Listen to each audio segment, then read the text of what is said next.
Welcome to the Man to Man Sports Podcast. This is Brad. And I'm Ethan. In this episode, we are going over the NFL Week 3 review. But first, we need our answer to our quiz from last week. That is right. I have the answer. Last week, he got 3 out of 5 right. Very respectable. Good guesses. We'll start from number 5. TJ Watt was number 5 with 108 sacks. This is not updated to Week 3, though. Khalil Mack has 108.5 sacks at number 4. Calais Campbell at number 3. Cameron Jordan at number 2. Von Miller, number 1.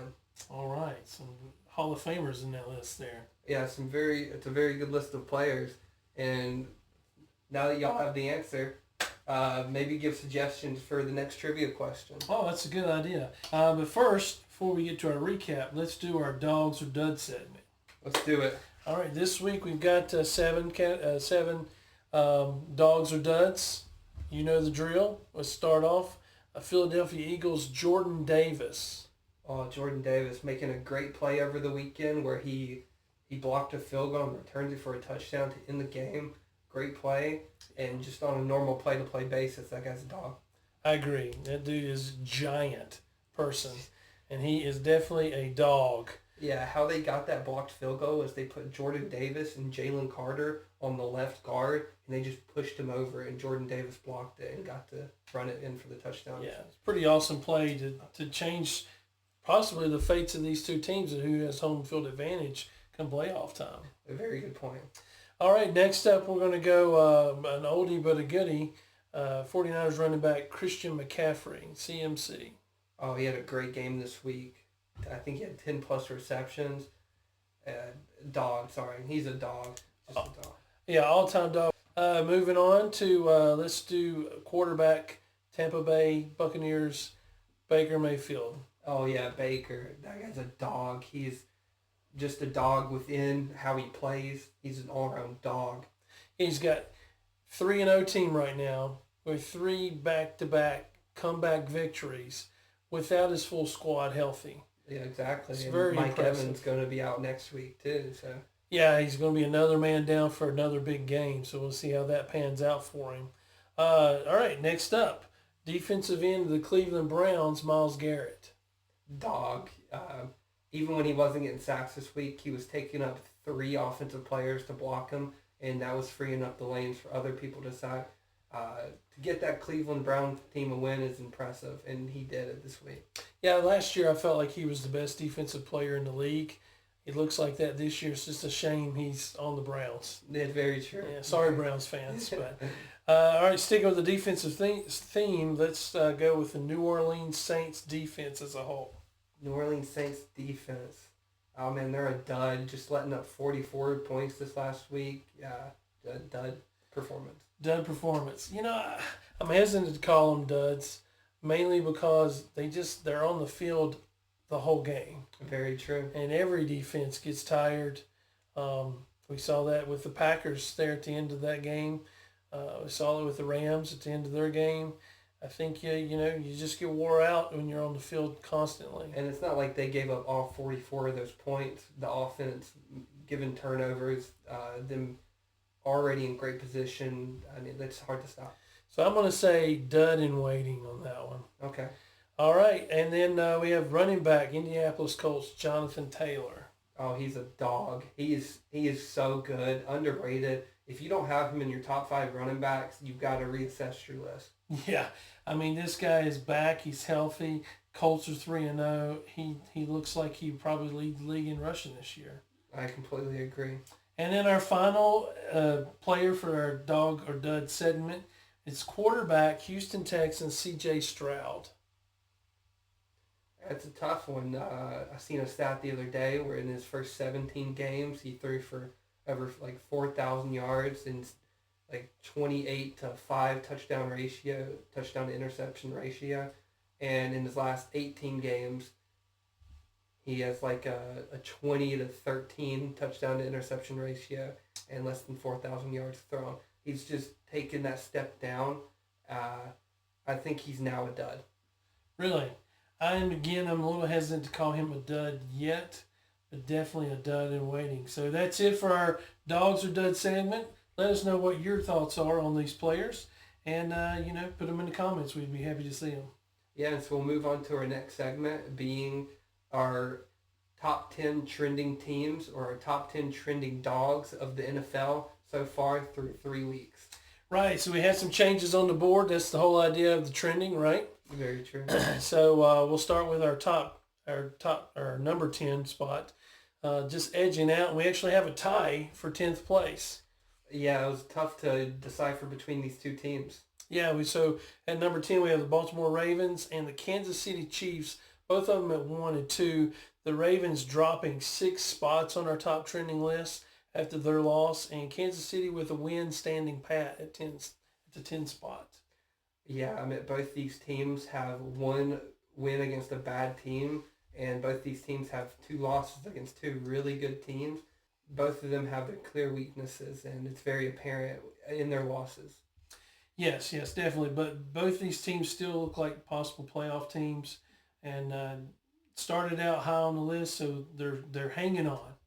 They're hanging on. Coming in at number 9, standing pat, as same as last week, is the Detroit Lions. Yeah, even after a big win against Baltimore, it's tough to move them up this list with how the other teams performed this week.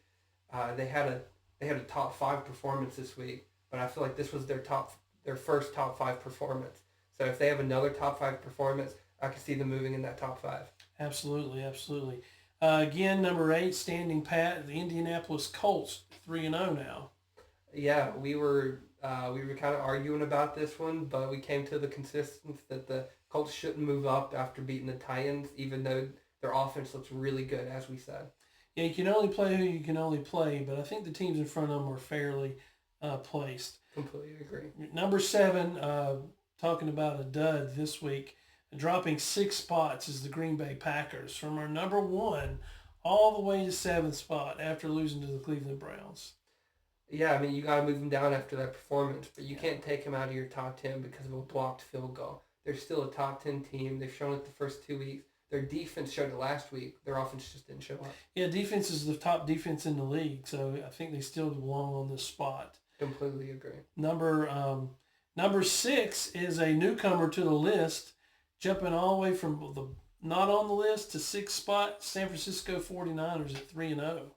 I mean, they're 3-0, and they're 3-0 for a reason. They're top 3 in every defensive statistical category. Their offense finds a way to win, even without their starting quarterback and starting receivers, really. Yeah. CMC, putting them on their back, just really good team.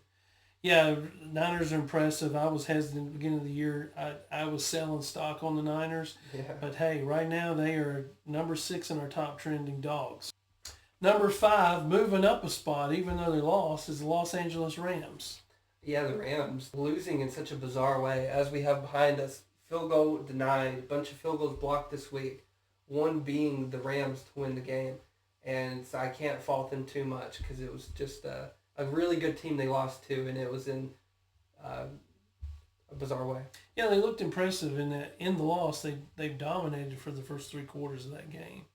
Number 4, moving up 3 spots, the 3-0 Tampa Bay Buccaneers. Oh, they're so good. I mean, they're winning these games close, so that's why we didn't put them in the top 3. But they're just so good on both sides of the ball, even when missing some of those key players. Well, I think it's hard to deny our top 3. At number 3, moving up 2 spots into the top 3, the Los Angeles Chargers with an impressive win last week. Yeah, they just keep showing it. Defense, offense, really good team. Yeah, and number 2, moving up a spot, the Buffalo Bills. Yeah, the Buffalo Bills. I mean, it's them and the Eagles at 1 and 2. If you haven't figured it out yet, based on our other top 10 teams, Eagles we have moved up to number 1. That's right. And the Eagles are just like we said, they've beaten really good teams week in and week out, and the Bills have done the same. Yeah, I was worried at the beginning of the year they lost too many players on defense, but it certainly seems that they have adjusted. They certainly look like a Super Bowl caliber team. Yeah, completely agree. And so that's our top 10 teams. Let us know if you agree or disagree. We had some that we were talking about putting in, but we like our top 10. But let us know who you think should have been in the top 10. And with that said, we'll move on to our week 3 games. Yeah, recap time. All right, and so we're starting off, of course, with the Thursday night game. Miami at Buffalo. Buffalo winning that game 31-21. Yeah, we said they were going to walk the dog on the Dolphins, and they did. I mean, this is the best Miami has looked all year. It came down to a drive in the fourth quarter, down by 7, and Tua throws an interception, and that basically sealed the game. Buffalo went down, kicked a field goal, and Miami had no shot. Yeah, Josh Allen doing Josh Allen things. Yeah, the fourth quarter menace. And so we move on to our first Sunday game. That was Cincinnati at Minnesota. Minnesota taking down 48-10. The star player in that game being Isaiah Rodgers, a Minnesota DB with 2 touchdowns. One being an 87-yard interception return, which was impressive. And we talked about this last week. Who would be the better backup? We thought Jake Browning, but clearly Carson Wentz came ready to play, or at least not ready to turn the ball over like Jake did. I completely agree. It's a good statement. So we move on to our next game, another 1 o'clock game. Pittsburgh at New England. Pittsburgh taking that one 21-14.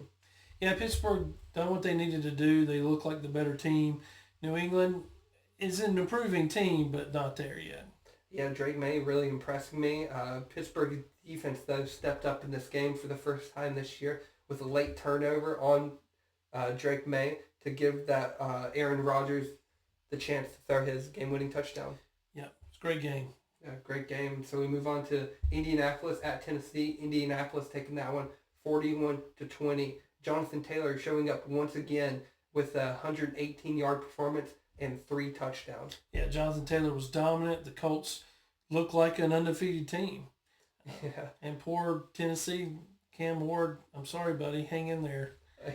Yeah, you got to hang in there. He's playing pretty well. And, I mean, one benefit Tennessee, they finally made the Colts punt, having to punt the first time this year. That's true. They get maybe they should hang a banner for that or something. Yeah. Our next game being Houston at Jacksonville. Jacksonville taking that one in a really good game, 17-10. Yeah, we said Jacksonville was a fun team to watch. Remains the same this week. Jacksonville done what we thought they would do, or what I thought they would do, and it was an impressive win. It was an impressive win. It was a really good game. There was no standout on offense. I mean, Nico Collins with 100 yards, but for Jacksonville, it mostly came from their defense. With Jordan Lewis getting an interception, 2 pass deflections, and a tackle for loss. He was outstanding throughout the game. Yeah, that is a Pro Bowl performance right there. Very impressive. Yeah, and Jacksonville's standout on offense, even though they didn't really have one, was Britton Strange with 6 receptions, 61 yards, showing that Trevor Lawrence really does like to pass that ball around. Yeah, so showing a lot of growth, and Brendan Strange coming in is a young kid who a lot of people said would underperform last year. It looks like he's coming into his own, and I'm sure he's going to be more of the game plan going forward. I completely agree. He's standing out, even though some of their players aren't standing out. A big standout was C.J. Stroud throwing 2 more interceptions. Yeah. Both of them in the fourth quarter when it was a 10-10 game. He threw 2 interceptions, giving Jacksonville easy opportunities to score. Yeah, I think he's feeling the pressure of being, winless team. So hopefully he can get off the schneid this week and take some of that pressure off himself. Yeah, that's hopefully they pull one out. So we move on to our next game. This one was a tough one. Carolina pitching our first shutout, winning 30-0 against Atlanta. Yeah, talk about a game I did not see coming. Yeah. Atlanta with a strong performance the week before, Carolina looking hapless, and then they completely turned the tables, and Bryce Young looking like a superstar all of a sudden. Yeah.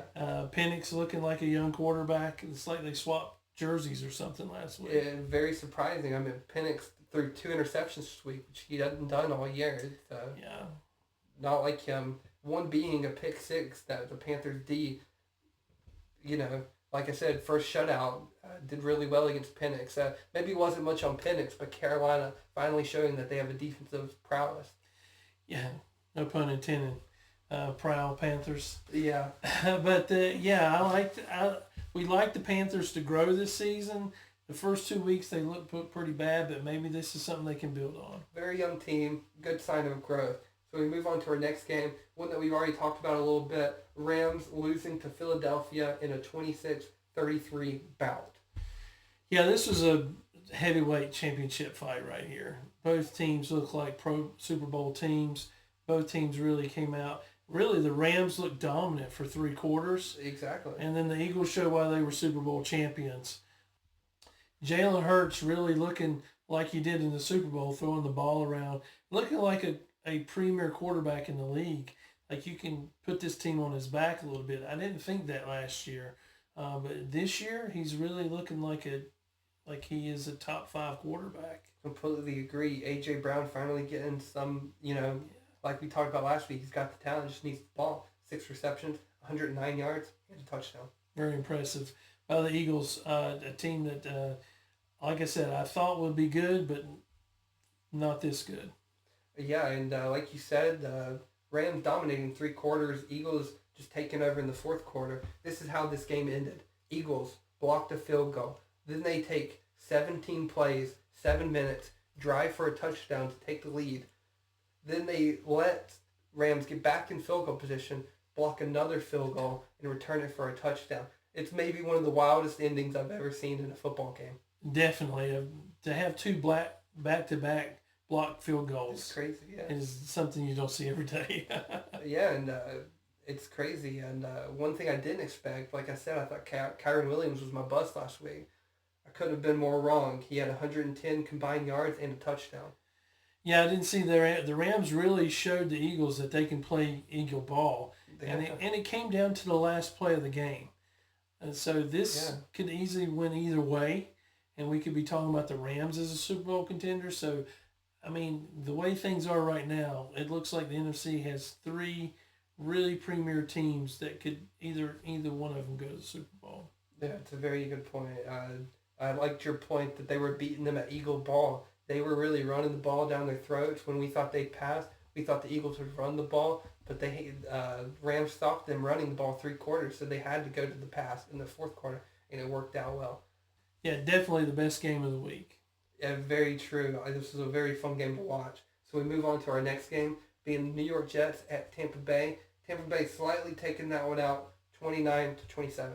Yeah, is there a better 0-3 team in the NFL this year? I don't think so. The Jets look good every week, and they somehow lose every game.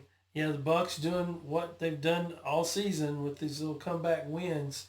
Baker is unflappable, and that's another team that looks like they're bound for Super Bowl contention. The Jets, on the other hand, really, it's win now or start playing for the draft. It seems like. I completely agree, but I really don't think they're like a top 5 draft pick. I don't think they make the playoffs starting 0-3, but they are a good team. Showing that the Jets scored 3 touchdowns in the 4th quarter, one being a blocked field goal, 4 touchdowns. Again, that is crazy to happen twice in 1 week. Yes. And they did that. They still lose because Tampa Bay's defense puts up 4 sacks, 1 pick six, and the celebration of the year by the defense, in my opinion. They had a little boat row, Vita Vea being the captain out there. It was really fun to watch. It was. I'm glad the NFL is now letting players express themselves, and it makes the game more enjoyable, I think. And it's another great game. It was a lot of fun to watch this game as well. The Buccaneers are just going to be that team. They're going to be in every game, and you're going to have to hang on to see if Baker can pull another one out. They're a very fun team to watch. Make sure you at least catch one game of theirs this season because they are really fun to watch. Absolutely. And so we'll move on to the next game, being Las Vegas at Washington. Washington winning that one 41-24. Yeah, a lot of people were worried with Jaden Daniels being out, and the offense really kind of sputtering through the first couple games anyway. Yeah. But they, for the second time this season, rushed for over 200 yards. Wow. And really with Mariota in there, not much of a drop, if one at all, at quarterback. He did turn the ball over that one time with a silly fumble, but other than that, he was very impressive. This is a game of attrition, and Washington lost a lot of players against the Packers. They lose a lot more players this week against the Raiders, but they're showing their depth because they're still winning, and they dominated the Raiders, which I didn't think would happen. Yeah, a bunch of players put on IR, a couple of questionable. I really hope they get healthy. You don't like to see a team so beat up when they have the chance to be one of the better teams. Yeah, you just think they hung 40 points without their starting quarterback, starting running back, starting guard. I mean, and then that's just the offense. Yeah, that's just the offense. And so, very impressive win by the Commanders. Yeah, very good game. We'll move on to the next one, being Green Bay at Cleveland. One I don't think anyone expected. Cleveland taking that one 13-10 on, guess what? Another blocked field goal. Field goal denied yet again. Unbelievable. And the Browns, very impressive win for them. The Packers had their chances throughout the game. We talked about this in another game we were watching. When you have the opportunity and you don't put points on the board, 9 out of 10 times that is going to come back to haunt you. And that's what happened to the Packers in this game. Yeah, Cleveland showing that they have a really good defense. They've let up 17 points, 10 points, and then the outlier being Baltimore, they gave up 40 points. But the Cleveland defense this week, they had 5 sacks, 1 interception, and a block kicked, like we said. That defense is legit. Well, and here's the thing that I liked. Joe Flacco was fired up over this win. And he was. This is a guy who's old as the hills, who many people thought he wrote him off years ago. Yes. He's on a losing team. He has no reason to be wanting to win as much as he does. Beating the Packers at his age. And then it's what I'm Joe Flacco. He's like Michael Parsons too. Yeah. He was really good. The star of that offense this week was rookie Quinshawn Junkins, putting up 95 yards and a touchdown. Very impressive from the rookie. Yeah, the running back room there has been crowded. I don't think it will be anymore. No, he got a large percentage of the carries this week, so a huge fantasy bust this week, or boom this week if you haven't put him in. He's going to be really good. Yeah, the other two, Dylan Sampson, really lost a lot of his touches. I don't see him getting them back. And then Jerome Ford as well. I still see him maybe as that third down guy, but clearly Junkins is the guy to give the ball to. I completely agree. It's a great take. So we move on to our next game. Another good one, Denver at LA Chargers. LA Chargers winning that game 23-20.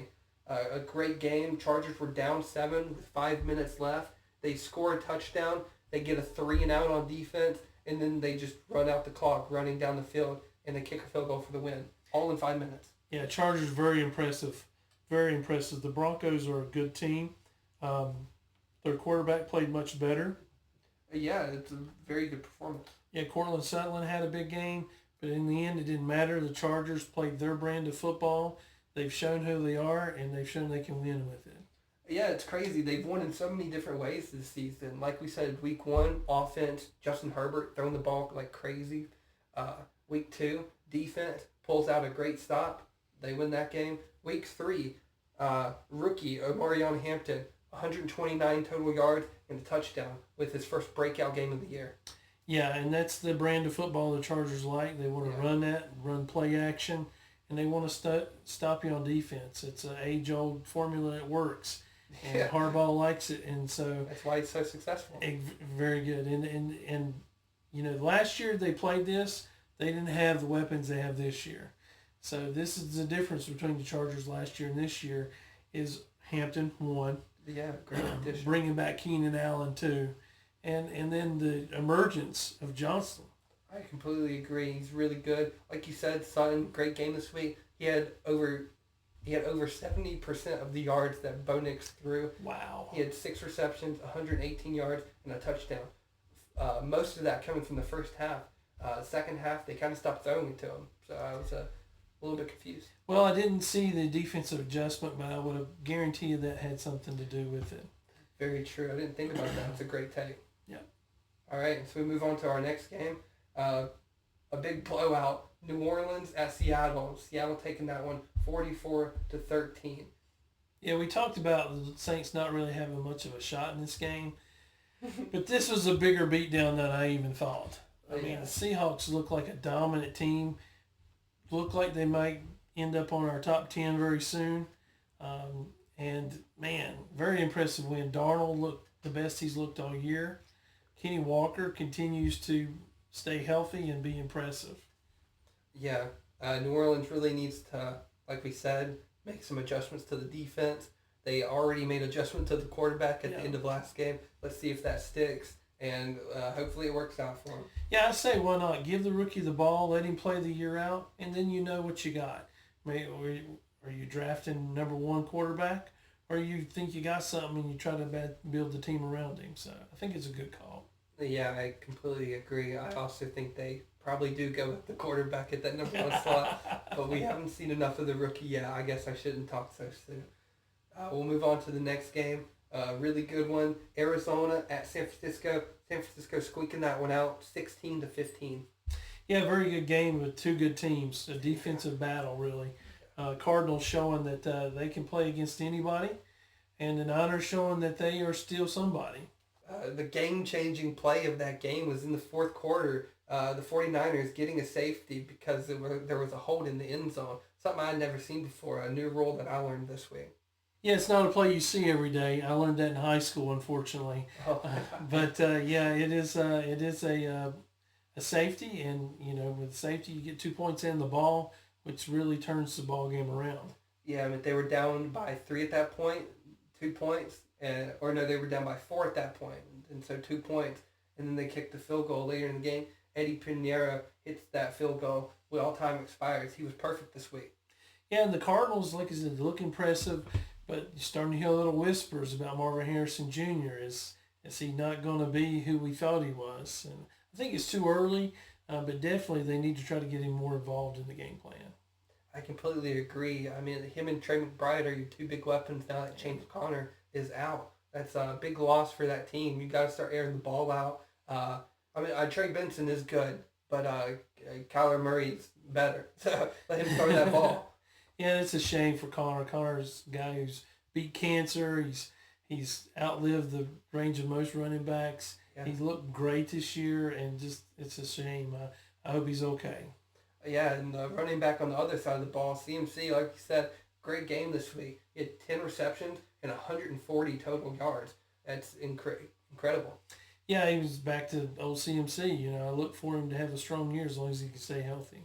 Yeah, and another big performance. I love talking about this guy. Ricky Pearsall had he had 8 receptions, 117 yards. I think this kid is really good, and I hope he stays at that number. I know Brandon Ayuk's the number 1. He's proven himself, but Ricky needs to be that number 2. He's a great option. Yeah, just think of how good this team's going to be when they get Ayuk back and Jennings back and Kittle back. Kittle, Purdy, he's questionable this week. Could come back as early as this week. Yeah, the Niners really have a lot to look forward to. And so we move to our next game, a game between Dallas at Chicago. Chicago taking that one surprisingly, 31-14. Yeah, Caleb Williams throwing some numbers up on the Cowboys secondary. He looked terrible in this game. His best NFL performance with 310 total yards and 4 touchdowns. One of the best games by a Chicago quarterback in 20-plus years. Yeah, and he's certainly got the weapons, and he's got the coach. Just can he put it all together? He was able to against a porous secondary of the Dallas Cowboys, which we said Dallas would beat the good teams. Beat the bad teams and lose to the good teams. Yeah. And here they lose to a mediocre team. Yeah, I think that just kind of puts them in that same boat as Chicago. They're both mediocre. Big loss from Dallas at the beginning of the game. CeeDee Lamb got hurt at the beginning. So that's a huge offensive weapon off the board as well. I did see that an update on him that they were going to try to keep him off the IR. Okay, that's good news. It does look like a fractured ankle, so that's not good. Hopefully he's back in 3 weeks, but that's a tough ask for a fractured ankle. Yeah, I'd be surprised. Receivers rely so much on their shiftiness to run their routes properly. They still have George Pickens, so they still got a number 1 receiver. It's just tough to lose a really good weapon like that. Yeah, and we shouldn't overlook the fact that Lamb goes down. Pickens really stepped up and had a great game for the Cowboys. He really did. And so we move on to our next game. That was the Sunday night game. Kansas City getting their first win at New York against the Giants, 22-9. Yeah, the Giants, even though they're 0-3, Cam Scatterbo is just a joy to watch. I literally have that written down in my notes. He is incredible to watch. His first breakout game, 120 total yards and touchdown. Yeah, and here's a rookie who grabs Russell Wilson, the bubble Hall of Fame quarterback, and he's like, let's go, and he's firing up the veteran. I love it.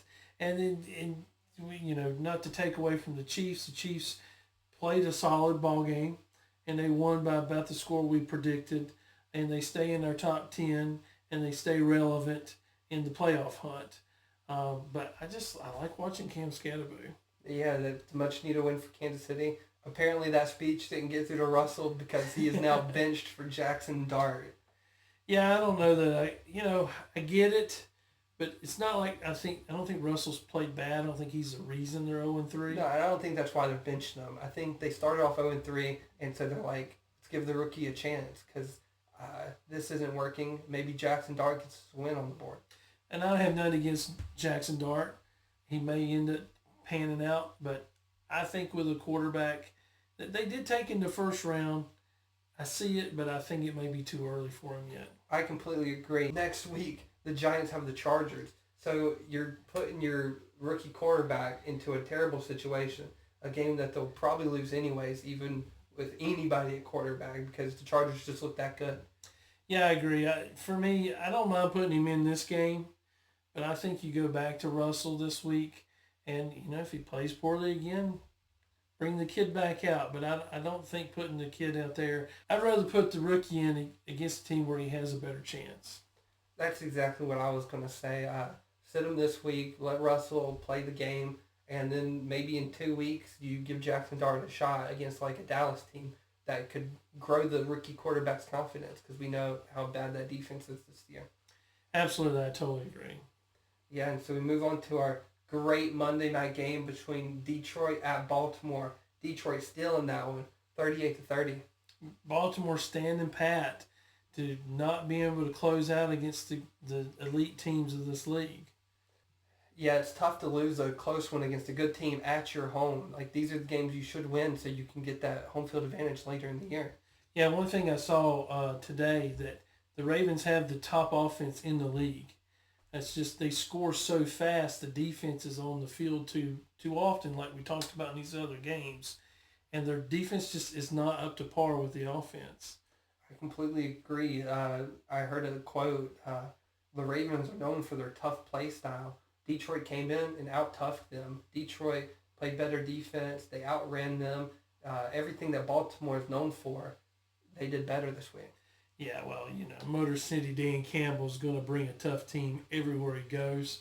I just, the Ravens lack pieces on defense, and it showed in this game. Yeah, that Detroit running back duo in between David Montgomery and Jahmyr Gibbs. Listen to these stat lines. David Montgomery, 164 total yards, 2 touchdowns. Jahmyr Gibbs, 99 total yards, 2 touchdowns. Wow. 4 touchdowns from the running backs. That's impressive for the Lions, and it really shows their game plan against every team, really, but especially against the Ravens. The Ravens had no answer for it. No, they didn't. Their answer was to give it to Mark Andrews. We were talking about him last week. I said, a dud. You were like, I wouldn't say that yet. Came out and proved me wrong. 6 receptions, 91 yards, 2 touchdowns, being the only light in that Ravens loss. Yeah, the Ravens really, I don't know. They done the same thing last year. They kind of like sandbagged with Andrews and then game planned for him or game planned him into the offense, and it's clearly what they done this week as well. Yeah, they even said that after the game. He got asked, was Mark Andrews a part of the game plan this week? He said he was always a part of the game plan. The first 2 weeks, teams like to focus him in our offense, and then by the 3rd week, people think he's not legit anymore. He comes out and proves them wrong every time. Wow, yeah. Yeah, and Derrick Henry, who, still looks impressive, but he's starting to fumble the ball a little bit. Something he's never dealt with in his career, but he comes out in the first 3 weeks, and he has 3 fumbles. 2 of them lost to the other team. Yeah, untimely fumbles, too. It's never a good time to fumble, but, to fumble in the big spots is very unfortunate for the Ravens. Yeah, especially in that week 1 game. They had the game won. They just need to run out the clock, and he fumbles. It's just, like you said, an unfortunate time to do so. I don't doubt that Derrick Henry will remedy that. Yeah, he's going to bounce back big. He's a really good player with a really good leadership, and Lamar is stepping up his leadership. 1-2. Let's see how that leadership prevails in the next week. That's right. Yep. It's a great week of football this week. That was our week 3 recap. We hope you liked it, and let us know if you want us to keep doing that, or maybe come up with a new segment. We love to review the games. We love talking about how the teams did in the previous week. That's right. It's called Man to Man Sports Podcast because we like to talk some football. But we're always listening to you guys. So if you have suggestions, please let us know in the comments. Yeah, we would really appreciate that. One thing we know you love, you always comment about it, is our trivia. And we got a new trivia for you this week. Hit him with it, Dad. That's right. We got a new trivia question. You talked about CMC having 10 receptions this week. He did, yes. So my question for this week is, which running back has the most receptions in a game this century? So from 2000 till last week. What running back? Well, let's do the top 3 because, spoiler alert, it's a tie for first with 3 players. Oh, wow. So we're doing them 3 and then 2 others? No, just the top 3, which is all tie for first. Oh, okay. 3-way tie for first. Most in one game or just most in career? Most in one game. Most in one game. From 2000 till yesterday. Okay. I mean, I feel like I remember CMC having like a 15-plus reception game. So that's going to be my first guess, Christian McCaffrey. Very impressive. CMC, 15 catches with the Carolina Panthers in 2019. Oh, man, I pulled that one out of the bag. It's that's really good. That's a really good game. He's the best pass catcher top 2 for sure I've ever seen. All right, so that's 1. You got 2 more guesses. Yeah, another running back who caught the ball a lot. I mean, this is a 15 receptions, so I don't remember ever getting this, but it's going to be my best guess for my next guess. I'll go with Darren Sproles. Oh, man, Darren Sproles is a great player and is a good guess, but he never had 15 receptions in a game. I didn't think so. He was always catching those screens, but he was always that number 2 running back to Shady or another running back. Yeah, absolutely. So 1 more guess to go. Oh, it's going to be a tough one for this last one. All right, I'm gonna take a hint. What was the most recent one? Was it in the past 10 years? Well, here's the thing. CMC done in 2019. There was another player to tie that in 2019. That's actually a really good hint. It's narrowed it down for me. I'm thinking of names like David Johnson, but I think his prime was a little bit earlier than that. I think it was more like 2016 when he had 100 receptions in a year. He had a really good season. All right, and for my final guess, I don't really have a good one for this one. I've thought of a lot of players. I just can't narrow it down. So I'm just going to throw them out there. Aaron Jones had hella good hands, and he had Aaron Rodgers throwing the ball. That is actually a very good guess. If I'm not mistaken, he had 14 receptions. But he did not get 15. So okay. The last 2 are up to you guys, and I'm going to throw a bonus question out to you as well. If you can name the running back who has the most catches in a game of all time, here's a hint. It was not in the 2000s. All time. Yeah, I would have no guesses. All right, so that's you. That's the Man to Man Sports Podcast. Good luck. Like and subscribe. Yeah, thank you for watching episode 6. Make sure to tune into episode 7 where we review what we think is going to go on in week 4. And field goal denied.